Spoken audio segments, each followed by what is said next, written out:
Good morning students.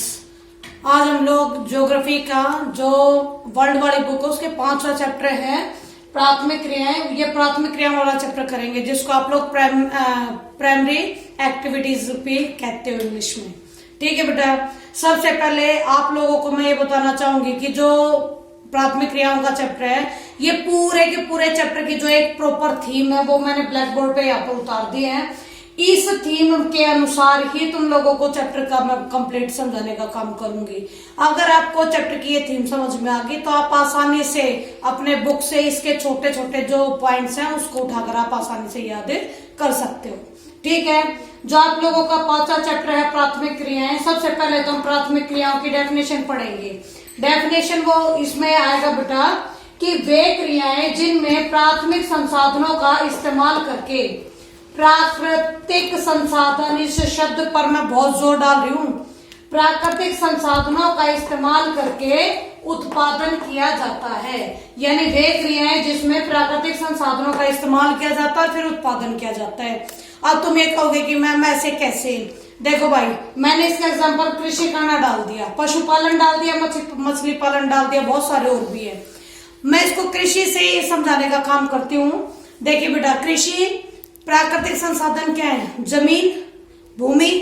इसी भूमि को हम कंटिन्यू आपके ट्रैक्टर और विभिन्न तरह के औजारों के माध्यम से जो मिट्टी होती है उसको ऊपर नीचे करते हैं और उसके बाद उसमें बीज रोपण का काम करते हैं। प्रॉपर टाइम पे खाद डालते हैं, प्रॉपर टाइम पे पानी डालते हैं, जिसके माध्यम से चलते हुए आप लोगों की धीरे धीरे करके उसमें फसल उग जाती है। यानी प्राकृतिक संसाधन का इस्तेमाल करके हमने फसल उगाने का काम किया, यानी कि कृषि की। ये होता है बेटा तुम्हारा प्राथमिक क्रियाएं। दूसरी एक और बात है ज्योग्राफी से रिलेटेड जो बहुत जरूरी है आप लोगों के, इससे आगे आने वाले में कुछ एक कॉलर्स के नाम आएंगे, जैसे रेड कॉलर है, व्हाइट कॉलर है, ठीक है, गोल्डन कॉलर है। तो सबसे पहली बात है कि जो प्राथमिक क्रियाएं करते हैं व्यक्ति, यानी जो प्राकृतिक संसाधनों का इस्तेमाल करते हुए कार्य करते हैं, जैसे कि हमारे किसान हैं, इनको हम लाल कॉलर श्रमिक बोलते हैं। ठीक है, इसके बाद बेटा तुम्हारा जो पूरा चैप्टर पढ़ोगे, पूरे चैप्टर में आप लोगों को मैंने पूरे चैप्टर को 4 हिस्सों में बांट दिया है। जैसे पहले में आखेट यानी शिकार। आखेट शब्द का मीनिंग होता है शिकार। ठीक है, आखेट यानी शिकार व भोजन संग्रहण, यानी ये आपकी प्राथमिक क्रियाओं का सबसे पहला पॉइंट है। जो आखेट है, ठीक है बेटा, जो आप लोगों का आखेट है, आखेट मीन्स शिकार करना, जो पुराने समय में हमारे लोग करते थे, जो खानाबदोश लोग थे, जिन्हें पहले नहीं आता था कि कृषि करके वो किस तरीके से एक जगह बैठ कर अपनी जिंदगी यापन कर सकते हैं। उस वक्त तक आखेट मुख्य क्रिया हुआ करती थी लोगों की। ठीक है, भोजन संग्रहण। भोजन संग्रहण भी क्यों? क्योंकि विकट परिस्थितियां होती थी, जलवायु से ये लड़ते नहीं थे।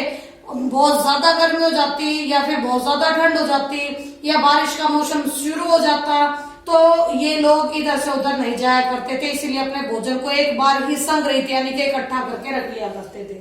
ठीक है बेटा, अब भोजन संग्रहण की प्रक्रिया को 2 हिस्सों में विभाजित किया गया है। पहला हिस्सा है उच्च अक्षांश वाले क्षेत्र, यानी जो आपके उच्च यानी अक्षांश ऊंचाई ऊंचे वाले अक्षांश पर देश हैं, जैसे कि कनाडा, वहां पर आज भी भोजन संग्रह का काम होता है। या फिर निम्न अक्षांश वाले क्षेत्र जैसे कि ऑस्ट्रेलिया या फिर दक्षिणी पार्ट आप लोगों का अफ्रीका का, यहाँ पर आज के टाइम पर भी भोजन संग्रहण का काम चलता है। मेरे हिसाब से दोनों वर्डों का मीनिंग बहुत अच्छे से समझ में आ गया होगा।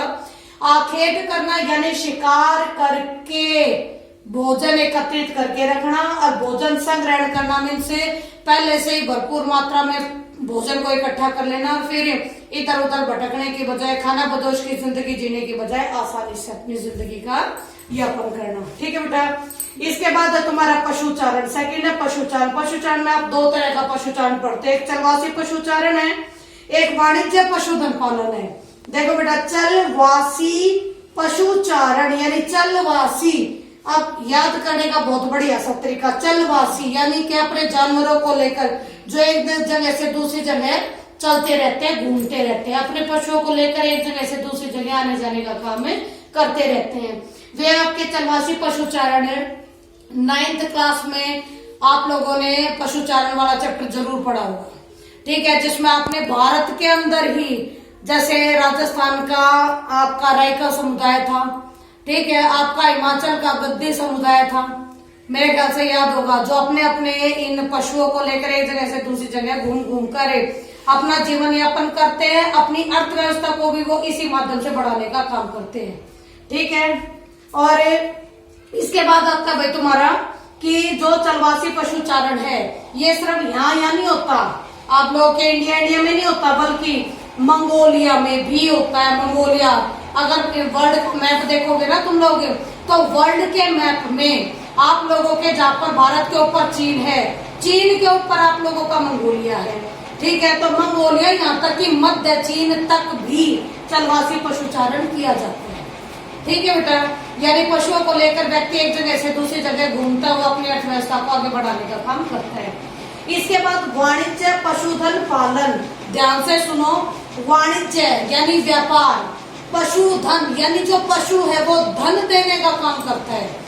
वाणिज्य पशुधन पालन यानी पशुओं से पैसा कमाने के लिए पशुओं को व्यापारिक लेवल से रखना, उन्हें पालना, उनसे प्राप्त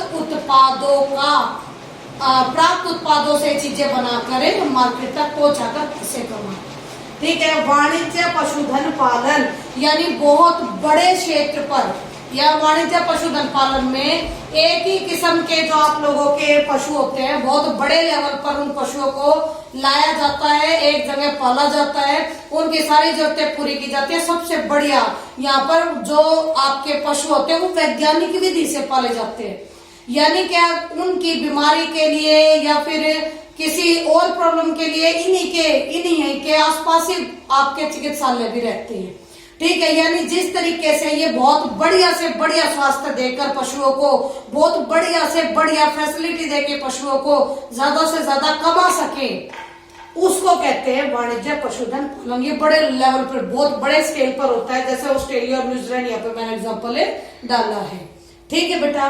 यानी कि चलवासी पशुचारण जहाँ पर अपने पशुओं को लेकर घूमते फिरते हुए पालते हैं और अपनी अर्थव्यवस्था को आगे बढ़ाते हैं। ओके, आप लोगों के दिल्ली में भी आती है ये आपके गाय का बहुत बड़ा जखीरा आता है, ठीक है, जो कि राजस्थान वाले इलाके से आते हैं और लगातार यहाँ पर घूमते हैं फिरते हैं, दूध वगैरह यहीं पर लेने देने का काम करते हैं, देखा है आप लोगों ने।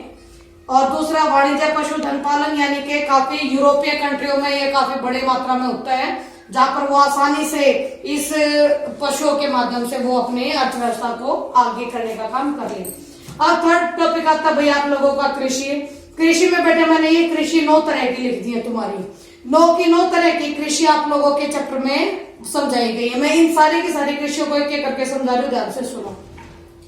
सबसे पहले कृषि में आता निर्वाह कृषि। शब्द देखो बेटा, निर्वाह यानी जिसमें आपकी जो घर गृहस्थी है उसके निर्वाह के लिए जो कृषि की जाती है, ठीक है। 2 तरह की होती है ये, एक आदिकालीन निर्वाह कृषि है जिसको हम लोग झूम की कृषि भी बोलते हैं, पढ़ा है आप लोगों ने, 9th में भी पढ़ा है, 10th में भी पढ़ा है। जो झूम की कृषि होती है उसी को हम आदिकालीन निर्वाह कृषि पढ़ते हैं, जो छोटे लेवल पे होती है, पुराने औजारों का इस्तेमाल करके होती है, बहुत बड़ी मात्रा में इससे उत्पादन नहीं मिलता है, ठीक है, लेकिन इतना निर्वाह बहुत बढ़िया से हो जाता है, ठीक है। इसके बाद गहन निर्वाह कृषि है, ठीक है। गहन निर्वाह कृषि, ध्यान दो, गहन यानी आपका इलाका बहुत बड़ा नहीं, छोटा है, लेकिन उस छोटे इलाके में बहुत बड़ी मात्रा में हम फसल उगाते हैं, यानी छोटे क्षेत्र से ज्यादा मात्रा में कमाने की कोशिश करते हैं कृषि के माध्यम से, ठीक है। तो आदिकालीन निर्वाह कृषि और गैर निर्वाह कृषि, निर्वाह कृषि के ही 2 पार्ट है, ओके। इसके बाद रोपण कृषि है बेटा, रोपण कृषि, जो कृषि रोप कर की जाए, ओके। इसका अगर मैं प्रॉपर बोलूं आप लोगों को तो प्रॉपर होगा कि प्योद बनाकर हाथों से रोप कर जो कृषि की जाती है वो रोपण कृषि कहलाती है, ठीक है।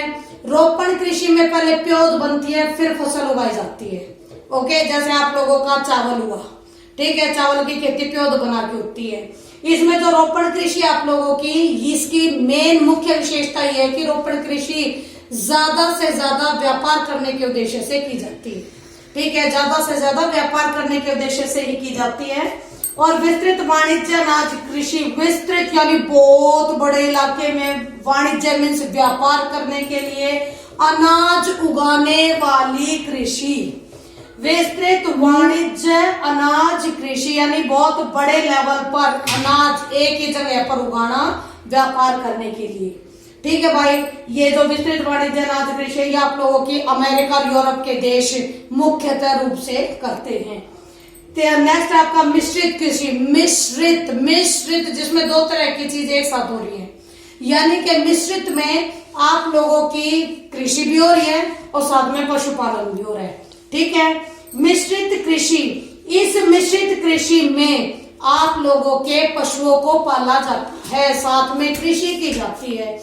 यानी प्रॉपर इलाके में, एक जो आप लोगों का प्रॉपर एक इलाका है उसमें कृषि की जाती है, जिसमें मध्यम स्तर के आप लोगों के खेत होते हैं। ठीक है, मध्यम स्तर के खेत होते हैं, उन मध्यम स्तर के खेतों में कृषि करते हैं, साथ साथ में चारा उगाने का काम भी किया जाता है और उन्हीं के आसपास के इलाकों में पशु भी पाले जाते हैं। यानी खेती भी साथ में और अनाज भी उग रहा है, साथ में पशुओं के लिए चारा भी उगाया जा रहा है, साथ साथ में पशुओं को भी पाला जा रहा है। ये सारे काम बेटा अपनी अर्थव्यवस्था में ज्यादा से ज्यादा इजाफा करने के उद्देश्य से व्यक्ति करते हैं। ओके, इसके बाद डेयरी कृषि है बेटा। डेयरी शब्द मेरे ख्याल से, मेरे मुंह से निकलते आप लोगों को समझ में आ गया होगा। यानी एक ही तरह के एक इसमें पशु पाले जाते हैं। ये डेयरी कृषि में एक ही तरह के पशु पाले जाते हैं बहुत बड़े लेवल पर, और बहुत बड़े लेवल पर उनको पाल कर उनको एक साथ रखा जाता है। हर तरह की स्थिति दी जाती है, हर तरह की चीजें प्रोवाइड करी जाती हैं। जैसे कि आप लोगों के यहाँ दुग्ध उत्पादन के लिए डेयरी खोली जाती है।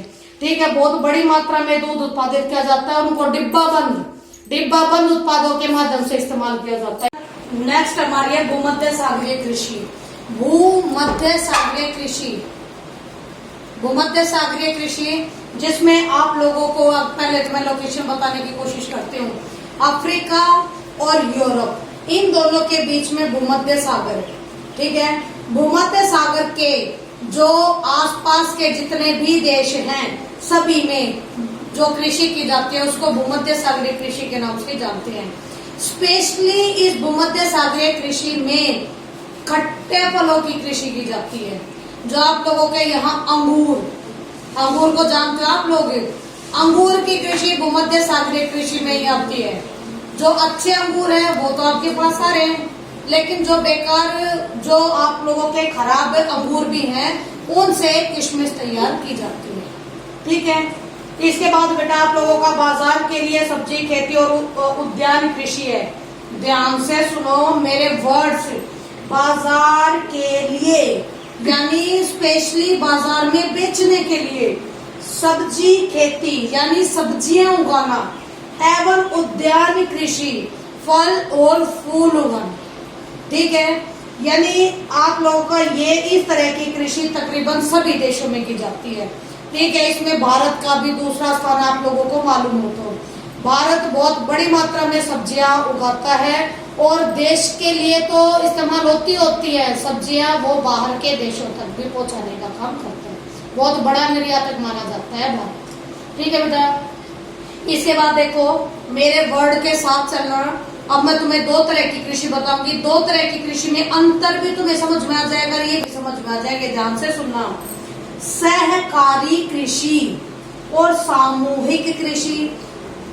सहकारी जिसमें एक व्यक्ति दूसरे व्यक्ति के साथ, एक व्यक्ति दूसरे के साथ, दूसरा तीसरे के साथ, तीसरा चौथे के साथ, यानी एक ही जैसे समूह के व्यक्ति। जैसे अगर किसान है तो सारे किसान हैं। ठीक है, अगर मजदूर है तो सारे मजदूर हैं। यानी कि सहकारी वो कृषि जो सभी आपस में एक साथ मिलकर करे।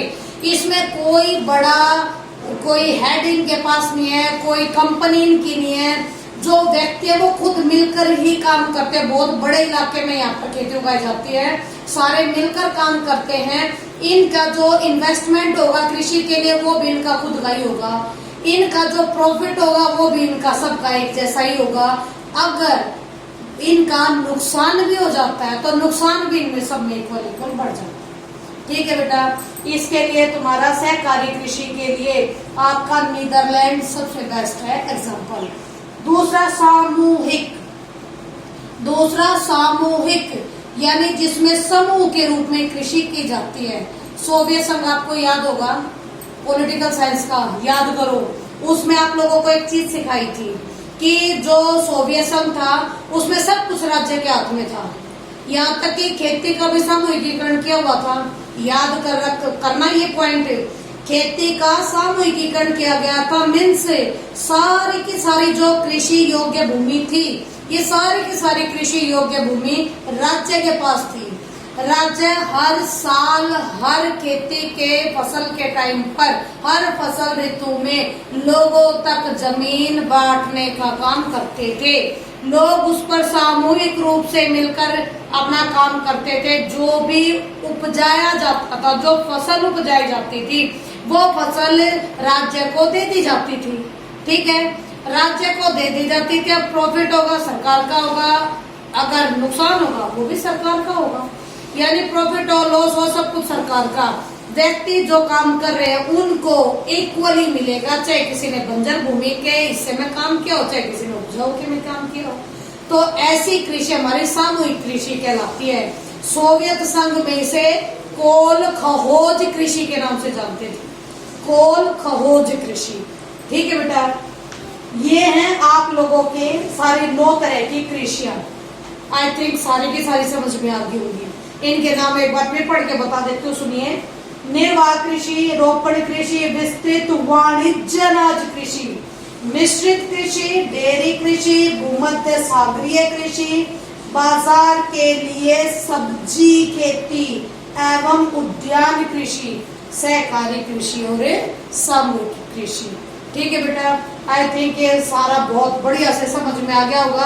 अगर आप लोगों को इन सब के मीनिंग आते हैं तो बेटा इनको याद करने में कोई प्रॉब्लम नहीं है, बहुत इजी चैप्टर है। इससे इजी चैप्टर मेरे हिसाब से नहीं हो सकता वर्ल्ड वाली बुक में कोई सा। अब इस चैप्टर का लास्ट क्वेश्चन हम लोग खनन शुरू करते हैं। खनन जिसको हम लोग इंग्लिश में माइनिंग भी बोलते हैं। ठीक है, सबसे इसमें 2 पार्ट में बांटकर इसको चैप्टर में दे रखा है, जो आप लोगों को भी मैं इसी तरीके से बता रही हूँ। जैसे खनन में पहला तो दे रखा है प्रभावित करने वाले कारक, यानी कि खनन को प्रभावित कौन कौन से कारक करते हैं। तो 2 तरह के कारक करते हैं, एक भौतिक कारक है, एक आर्थिक कारक है। भौतिक कारक में आएगा कि अगर हम किसी इलाके में कोई भी खनिज पता लगाते हैं, ठीक है, तो हम सबसे पहले तो ये पता लगाते हैं कि यहाँ पर कितने बड़े इलाके में ये खनिज है। अगर है तो वो किस गुणवत्ता का है, ठीक है, वो कितनी मात्रा में है, हम उसको किस तरीके से बाहर निकाल सकते हैं। ठीक है, ये है इसका भौतिक कारक, यानी पर्टिकुलर जिस इलाके में वो खनन पाया गया, वो खनिज पाई गई, सॉरी, वो जो खनिज पाया गया है वो किस स्थिति में, वो आपका भौतिक कारक में आएगा। लेकिन दूसरा आर्थिक कारक आएगा भाई, जो इसको प्रभावित करता है खनन कार्य को। आर्थिक कारक में मीन से हमारे पास मिल तो बहुत बड़ी मात्रा में गया, ठीक है, लेकिन अगर जो खनिज हमें मिला है वो गुणवत्ता की दृष्टि से बढ़िया नहीं हुआ, अगर मार्केट में उसकी मांग नहीं है, तो उस खनिज या फिर उस खनन क्रिया का कोई महत्व नहीं रह जाता। ठीक है, मान लो कहीं पर छोटे लेवल पर हमें कोई खनिज मिला है, लेकिन उस खनिज का बहुत बड़ा महत्व है, तो उसको आप लोग आर्थिक कारक में ही डालोगे। ठीक है बेटा, सॉरी। इसके बाद है खनन की विधियां। सेकंड पार्ट इसका, खनन की विधियां 2 तरह की है, ध्यान देना। एक भूमिगत, यानी आप लोगों के जो खनिज हैं या तो वो भूमिगत भूमि के नीचे मिलते हैं, या धरातलीय, यानी कि आपकी जमीन के ऊपर पहाड़ों में मिलते हैं। ठीक है, यानी खनिज आपके धरती के नीचे मिलते हैं तो हम उसे भूमिगत या कूप की खनन बोल देते हैं। अगर धरातल के ऊपर मिल जाते हैं तो हम उसको धरातलीय या विवृत खनन के नाम से जानते हैं। लेकिन ध्यान देना बेटा, धरातलीय खनन बेहद बहुत ज्यादा आपका नुकसानकारी नहीं हो पाता है, ये इतना डरावना भी नहीं है। लेकिन डरावना है कहाँ, ये भूमिगत। क्योंकि भूमिगत खनन में व्यक्ति के जान की बाजियां समय समय पर लगती रहती। पहली बात, कुएं की तरह बनाया जाता, सुरंग की तरह बनाया जाता है आपकी प्रौद्योगिकी का इस्तेमाल करके। लोगों को वहां तक, मशीनों को, लोगों को वहां तक पहुंचाया जाता है। नीचे, धरती के नीचे से जब वो खनिज निकालने का काम हो रहा है तो बेटा जो निकाल रहे हैं वो अपनी जिंदगी के साथ भी खिलवाड़ करते एक तरीके से, क्योंकि उस सुरंग के अंदर या उन कुओं के अंदर छत गिर जाए या एकदम से कहीं से पानी भर जाए, किसको क्या पता, क्योंकि वो तो धरती के नीचे चल रहा है जो भी कुछ चल रहा है। हालांकि प्रौद्योगिकी ने इतना डेवलपमेंट तो कर लिया है कि हमें पता लग जाता है, लेकिन फिर भी अगर हमें मान लो कहीं पर थोड़ी सी चूक हो जाए तो बहुत सारे लोगों की जान एक साथ जाने का काम कर सकती है। इसी पे मैं एक इंटरेस्टिंग पॉइंट भी बताती हूँ। कोयला फिल्म देखी होगी, ठीक है। ये कोयला नहीं जो शाहरुख खान वाली है, काला सोना है, काला सोना, जिसमें कोयले के खानों में काम करते हैं आपके अमिताभ जी, और उसको सुपरवाइज कर रहे हैं आपके, कौन थे वो, शशि कपूर, ठीक है। अमिताभ बच्चन और शशि कपूर की है। इसमें आपको बड़ी आसानी से समझ में आ जाएगा कि किस तरीके से खनन कार्य करने के वक्त लोगों की, मजदूरों की जिंदगी को कैसे कैसे खतरे, क्योंकि उसमें खतरा दिखा रखा है कि वो जब माइनिंग के माध्यम से, आई मीन खनन की क्रिया जब कर रहे थे तो एकदम से पानी का स्रोत मिल जाता है और वो व्यक्ति बाहर निकल भी नहीं पाते, उससे पहले सारे के सारे खान आपकी पानी से भर जाते हैं और बहुत बड़ी संख्या में लोग मारे जाते हैं, ठीक है। अगर ना देखी हो तो काला सोना फिल्म जरूर देखना, समझ में आ जाएगी कूप के खनन की स्टोरी। ओके बेटा, मेरे हिसाब से पूरे चैप्टर की थीम समझ में आ गई होगी। अगर ये थीम समझ में आ गई है तो 100% आपको 5वां चैप्टर भी बहुत अच्छे से समझ में आ गया। Okay, thank you.